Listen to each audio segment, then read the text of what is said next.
Chicos e chicas, bem-vindos à classe de espanhol de hoje, professora Lida Jane, aqui com vocês no canal 10.2 na TV Educação, no hashtag Fique em Casa Aprendendo. Pegue seu caderno, pegue sua caneta, pegue uma água, põe aí do lado, senta, que lá vem história. Hoje tem coisa bacana para vocês, principalmente para quem vai fazer o Enem. Nós vamos falar hoje sobre dicas para a prova do Enem. Tá certo? Por quê? Porque vocês sabem como é a estrutura da prova do Enem de línguas. Então, são interpretações textuais. Aparece gramática?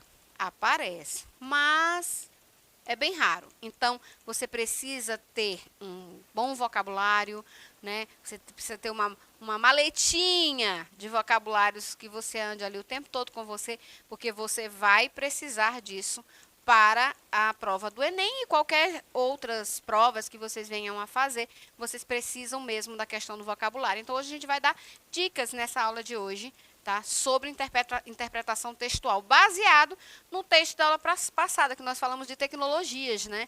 Pois é, então já caiu na prova do Enem textos sobre tecnologia. Então, hoje a gente vai falar um pouquinho sobre isso. Mas antes de nós começarmos, eu quero convidar vocês para acompanhar a gente lá no Instagram, tá?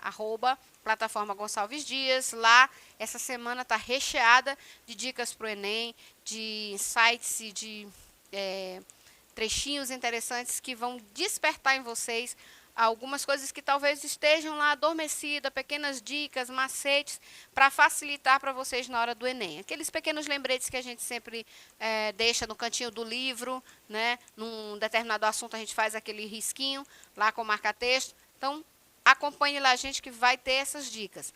Não esqueçam também de assistir as nossas aulas aqui e também na plataforma Gonçalves Dias, porque lá, além das reprises dessas aulas, né, que vocês assistem ao vivo, fica lá salvo para você assistir depois, em qualquer momento. E tem também as apostilas, e tem o material, tem mais atividades, tudo isso para você não ficar sem treinar, sem estudar e sem aprender e assimilar aquilo que a gente está passando aqui na TV para vocês.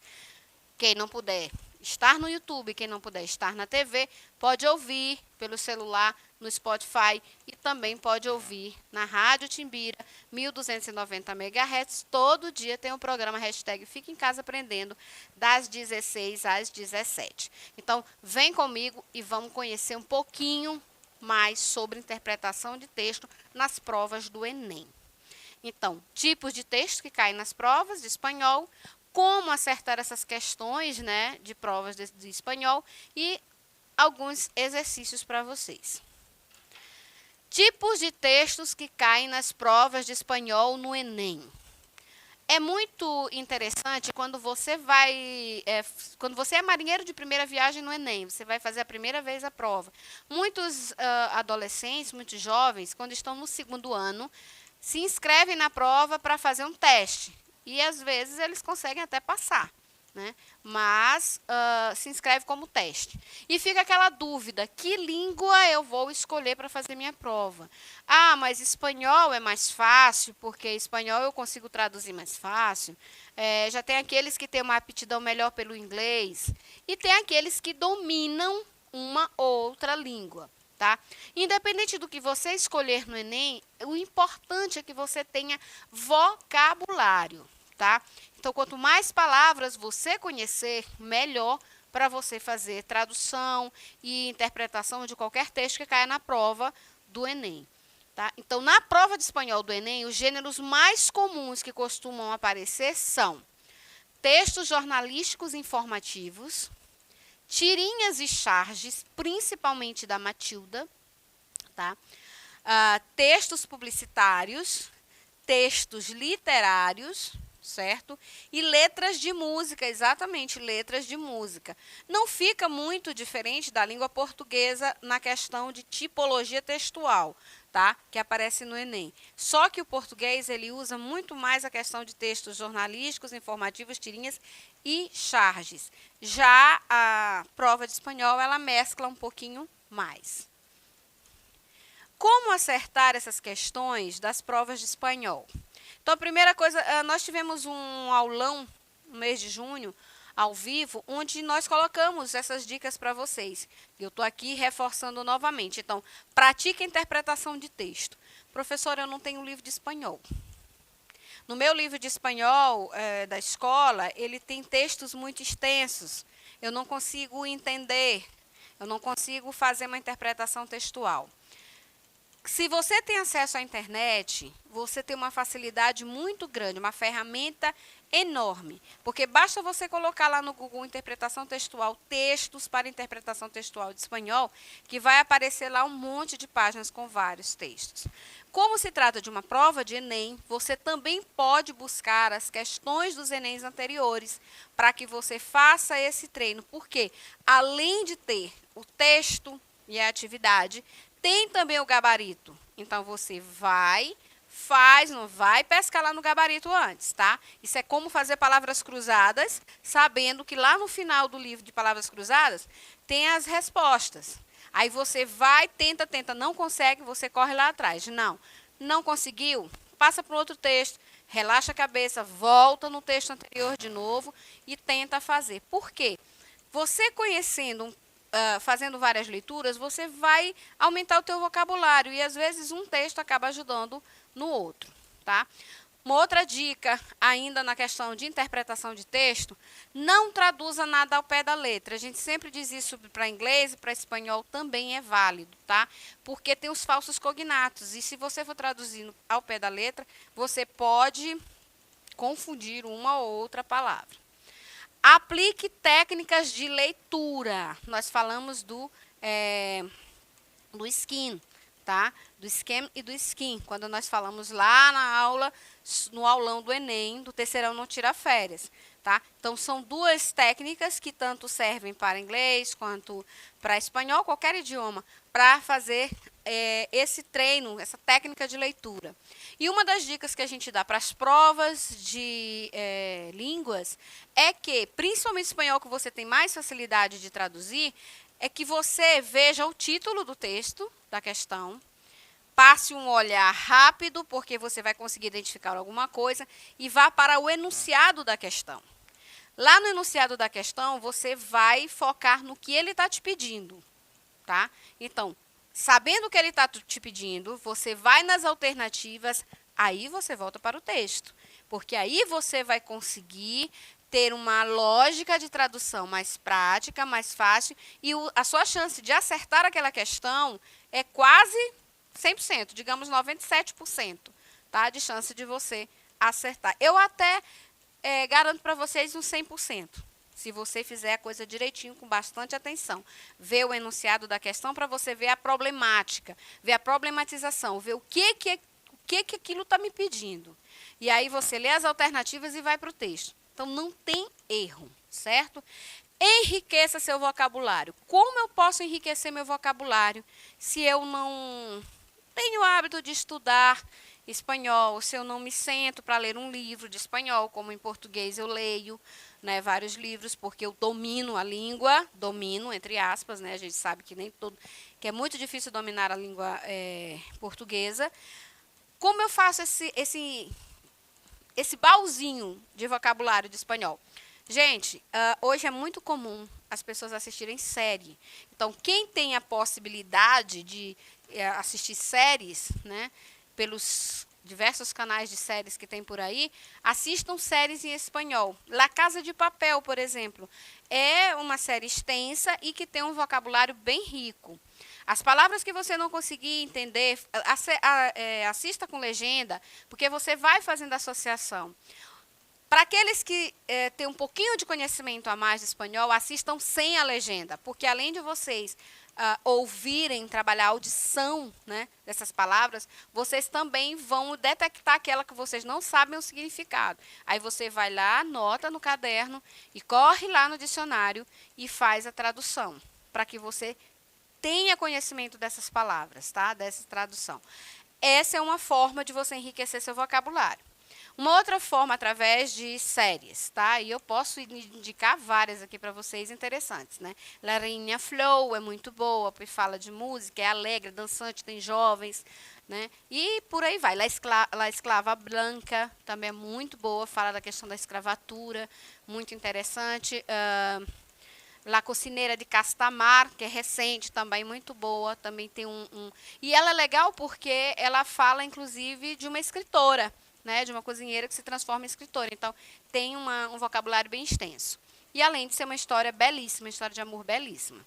Bem, uma outra forma de você adquirir um bom vocabulário e guardar lá naquele baúzinho de palavras, mais palavras, é música. Pois é, quem é que não gosta de música? A música alegra a vida da gente, música faz a gente dançar, se movimentar, né? Deixa a gente leve.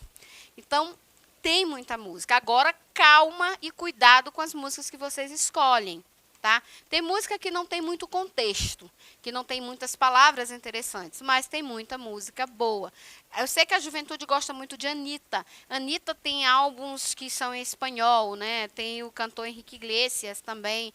Apesar de parecer bem antigo, mas tem o Julio Iglesias também, né? Que os pais de vocês, avós de vocês escutam. Não custa você ouvir as músicas, são letras bem significativas, tá? E entre eles, esses três, tem inúmeros que vocês estão acostumados, o Fauzen, né, com o próprio Despacito, que fez muito sucesso, e entre outros, vocês sabem que o ritmo, né, o ritmo caribenho, né, esse ritmo de salsa, de merengue, de bachata, ele está muito no auge no momento, então tem muito material bom para vocês aí. Além disso, quem tem a possibilidade e gosta de literatura, pode pesquisar poesias, né, poemas dos escritores espanhóis. Isso está disponível também na internet. Faça uma revisão da gramática. Bem, eu dei alguns tópicos aqui na época para vocês de gramática e recentemente também na videoaula passada desse assunto, nós também falamos, você precisa conhecer os tempos verbais, você precisa conhecer adjetivos, pronomes, tá? Então, são coisas bases, tá? Que você precisa conhecer. Você não pode perder a próxima aula que fala sobre verbos, verbos mais utilizados em espanhol, porque isso vai ajudar bastante você, né, na tua prova. Tenha cuidado com os falsos amigos. Quem é que gosta de ter falsos amigos? Ninguém, não é isso? E de vez em quando a gente se descobre meio enrolado nesses nossos falsos amigos. Assim acontece com a língua. Tá? Então, eu tenho os falsos cognatos, que tem em inglês, também tem em espanhol, que eles são chamados de falsos cognatos ou então falsos amigos. São palavras que significam, são os heterossemânticos, quem vai buscar lá na plataforma, são os heterossemânticos, heterogenéricos, tá? Tá lá esses temas de aula. Então, são palavras que são iguais na pronúncia, tanto em português quanto em espanhol, porém são diferentes de significado. Tá? Às vezes são iguais na escrita e a pronúncia é diferente, mas o significado é igual. Então, é preciso ficar muito atento. Fique por dentro das atualidades. Tá? Isso aqui não é só para quem vai fazer a prova de línguas, a prova de espanhol. Porque muitas vezes pode cair lá na prova de português, na prova de redação, né, como tema de redação, na prova de geografia, de história, temas que são atuais, que são voltados para os países hispanohablantes, né? Como toda aquela questão de Cuba, né? A questão da Venezuela. Então, isso tudo pode cair. Se você tiver conhecimento, você facilita para você, tanto na disciplina de espanhol, quanto em outra disciplina. Treine com as provas anteriores, eu já falei para vocês bem aqui na questão da interpretação de texto. Então, essas provas do Enem, gente, todas elas ficam disponíveis na internet. Para você baixar, não precisa pagar nenhum tipo de aplicativo, nem de plataforma para baixar. Tá? Então, treine com as provas anteriores. E treine com a gente também, porque lá na plataforma, lá no YouTube, tem aulas voltadas exclusivamente para essa temática, tá certo? E muitos exercícios. Vamos agora aqui para um exercício para uma prova da prova de 2019 da aplicação regular. Millennials. Quem que já ouviu esse termo, né? Muito comum, né? Geração cringe. Eu sou cringe, né? Segundo eles, eu sou cringe, né? Então, así es la generación que ya não recuerda como el mundo sem internet. Então, assim é a geração que já não recorda como era o mundo sem internet. Vocês, né, jovens de hoje, não conseguem viver se não tiver internet, né? Dá uma pausa assim na vida de vocês. O WhatsApp bugou outro dia, ficou algumas horas fora do ar e eu vi gente pirando, né?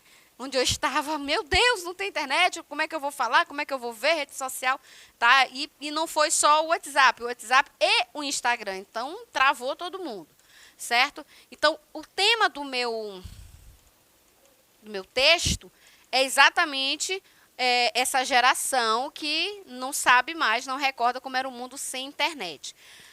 Eu não vou, do jeito que eu estou ensinando para vocês, eu não vou agora, no primeiro momento, ficar perdendo tempo com a leitura. Eu já sei de que se trata, mais ou menos, o texto. Então, o que é que eu vou fazer? Vou lá no enunciado da questão. Então, o texto aponta características e interesses da geração Y, que é também chamada de millennials. Nele, a expressão dejar su huella refere-se a um dos desejos dessa geração, que é o de. Observem uma coisa, a maioria dos textos das provas do Enem, de espanhol, elas vêm, o texto em espanhol e o enunciado em português. A maioria, tá? E as respostas também, o que facilita para vocês. Então, não tem muito mistério. E olha, professora Michele, não estou puxando sardinha para espanhol não, tá? Mas é bem mais simples e bem mais fácil. Não que as provas de inglês também não venham no mesmo formato, tá, gente? Então, aqui eu tenho o enunciado da questão. O que é que eu vou procurar lá no meu texto? O texto aponta características e interesses. Eu já sei do que meu texto está falando, tá? De características e interesses dessa geração Y ou geração millennials, tá? Nele, a expressão, essa expressão aqui, dejar su huella, eu vou procurar lá no texto essa expressão e ver em que contexto ela está. Eu vou precisar traduzir o texto todinho para responder essa questão? Não necessariamente.